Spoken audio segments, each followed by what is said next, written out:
April മാസം 12-ാം തീയതി റിലീസിനെത്തിയ രണ്ട് മലയാള സിനിമകളായിരുന്നുവല്ലോ. വർഷങ്ങൾക്ക് ശേഷവും അതുപോലെ ഫഹദ് ഫാസിൽ നായകനായ ആവേശം എന്ന ചിത്രവും.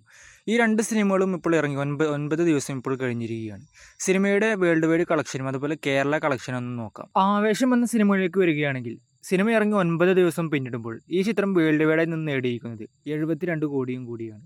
കൂടാതെ തന്നെ ഈ സിനിമയുടെ കേരള കളക്ഷൻ എന്ന് പറയുന്നത് 30 കോടി ഇപ്പോൾ പിന്നിട്ടിട്ടുണ്ട്. കൂടാതെ തന്നെ ഈ സിനിമ എത്രയും പെട്ടെന്ന് 100 കോടി ക്ലബ്ബിൽ ഇടം പിടിക്കുമെന്ന് ഏറെക്കുറെ ഉറപ്പായിരിക്കുകയാണ്. ഇനി വിനീത് ശ്രീനിവാസന്റെ വർഷങ്ങൾക്ക് ശേഷം എന്ന സിനിമയിലേക്ക് വരികയാണെങ്കിൽ സിനിമ ഇപ്പോൾ 9 ദിവസം കൊണ്ട് വേൾഡ് വൈഡായി നേടിയിരിക്കുന്നത് 60 കോടിയോളമാണ്.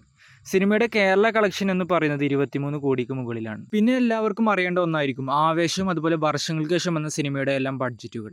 ഇതിൽ ആവേശം എന്ന സിനിമയുടെ ബഡ്ജറ്റ് ഇപ്പോൾ 30-35 കോടിക്ക് മുകളിൽ ഉണ്ടാകുമെന്നാണ് ഇപ്പോൾ അറിയാൻ കഴിയുന്നത്. ഇനി വർഷങ്ങൾക്ക് ശേഷം എന്ന സിനിമയിലേക്ക് വരികയാണെങ്കിൽ ഈ സിനിമയുടെ കളക്ഷൻ എന്ന് പറയുന്നത് 20-25 കോടിക്കുള്ളിലായിരിക്കുമെന്നാണ് ഇപ്പോൾ റിപ്പോർട്ടുകൾ പറയുന്നത്.